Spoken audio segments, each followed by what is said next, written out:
siyasetmedarê kur û endamê berê navenda biryardana AK Partî Abdurrahman Kurd ji Bexdayê li gel min dibe. Silav bû tekekê Abdurrahman, dilxweşim bo beşdarîya te. Her wiha kek Abdurrahman dixwazim wê ji te re bêjim, niha opozîsyon di krîzê de ye. Rewşa desthilatê çawa ye di vê proseya hilbijartinên şaredariyan de?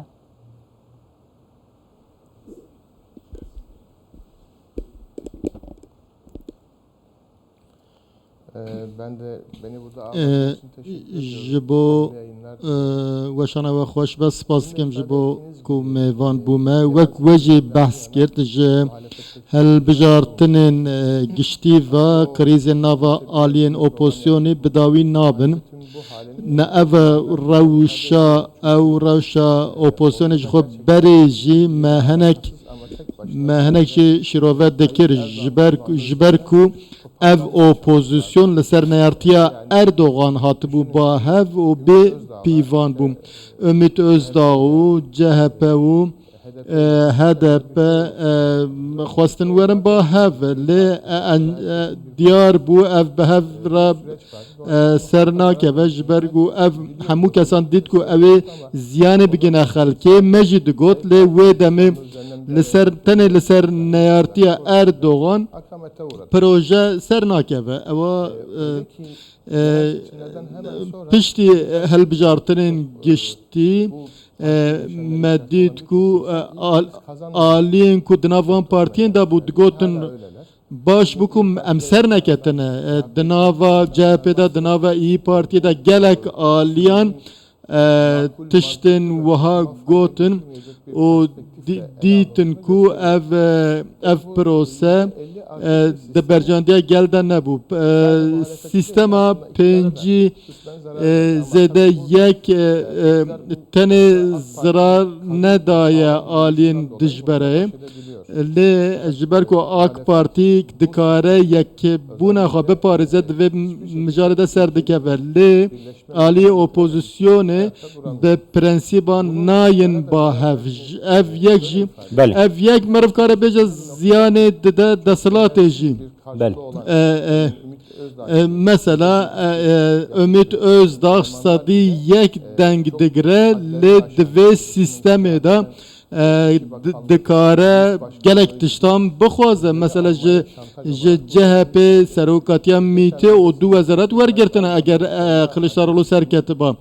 Kek Abdurrahman dixwazim bizanibim, yani niha şansê AK Partî ya wergirtina şaredariyên mezin zêdetir ti çawa di nirxîne? AK Partî dê bikaribe serokatiya şaredariyên mezin dîse werbigire.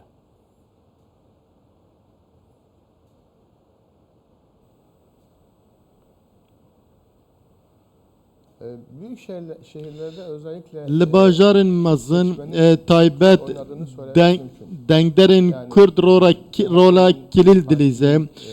CHP û İYİ Parti û Partiya Zafer Watanê dijî AK Partî têr nake. Li vê derê rola dengderên Kurd rola kilîle dengder hene deng didin AK Partî û hinek jî didin Dem Partî û dema werin bahev rejeyekî pir zêde tomar dikin. Nabe alî di vê hilbijartinê de werin paşgohkirin ev dengderên Kurd. Lê Dem Partî dikare van dengderan hemî biparêze yan ji arasteyê tiştekî nû bike ev ne diyare. Tenê wergirtina dengên Kurdan û aliyên neteweperest ji xwe dûrxistin jî ser nakeve. Dibe ev hevsengiyekî di navbera wan de hebe. Ji bo nêzîkatiya Kurdan dibe helwestekî nû hebe û dengderên Kurd dixwaze tifaqekê hebe, di hevpeymaniyekê hebe. Lê nabe aliyên netewperwer werin dûrxistin û helwesekî wa were pêşxistin. Kek Abdurrahman gotek heye. Tê gotin ku di navbêrina AK Partî û Dem Partî de danûstandin li pişt kulîsal pişt perdeyan pêk tên. Rastiya wê yekê heye?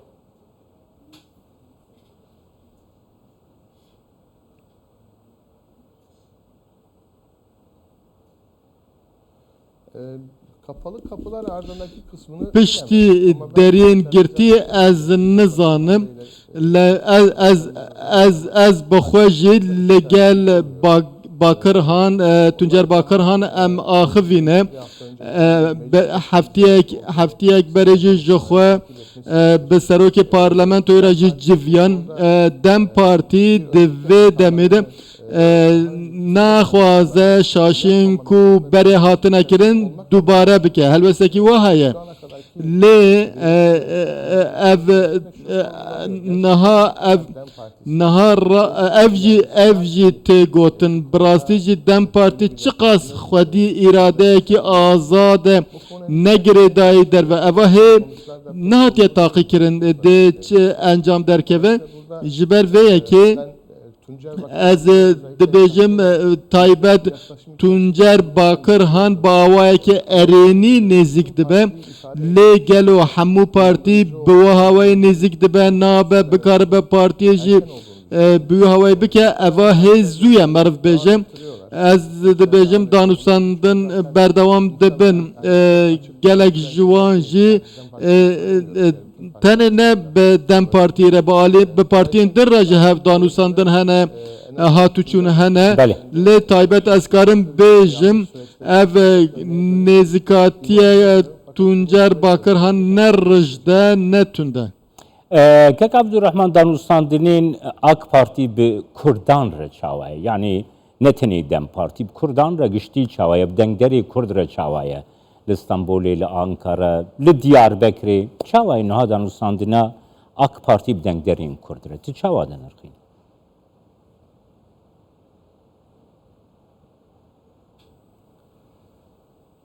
Yani AK Parti geçmişten bugüne AK Parti de ji berê ve em tiştên ku heştê sala de nehatine kirin divê dema xwe de kiriye wekî hûn jî dizanin ev sistema pêncî zêde yek di nava hemû partiyan de belavbûnê tîne neçar dêle ku hevpeymanî durust bibin nikarin bi nasnameya xwe bi hevbûna xwe beşdarî bibin ew nasnameya wan dihele ew xeta navbera du partiyan namîne ew dihele ev ji ber vê yekê ji ber vê carna nasnameya MHP di nava AK Partî de pêş dikeve û dengderên Kurd dilgiran dibin lê her wiha CHP em dizanin Kek Abdurrahman ger bi Kurtî tu bersiva min bidê spasdarê te me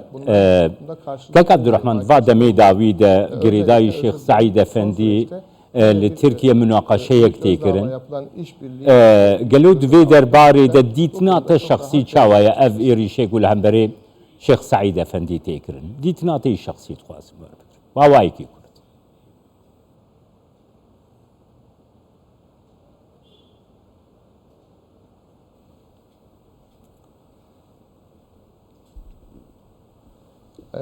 bu Şeyh Said'e hakaret edenler kesên ku bêrêzî li Şeyx Saîd dikin ew bi xwe xwe biçûk dixin helbesteke Mehmet Akif heye dibê ji bo kesên dê ez nikarim dijina raboriya xwe bikim nabe gotinên xirab dijî kesetiyên me were kirin em dibînin Ümit Özdağ zamanderê jî bi Saîdên Nursi jî kiriye ev gotinan em bêwate dibînin birêz Şeyx Saîd û bediye zaman Saîdên Nursi nirxên me yên dîrokên û kesên ku dijî vê sistemê serî heldaye li gel me pîrozin ji ber em gotinên wiha qebûl nakin nirxên wan ê însanî û îslamî li ba me negiring e. Gelek spas bo te birêz Abdurrahman Kurd ji Bexdayê gelme.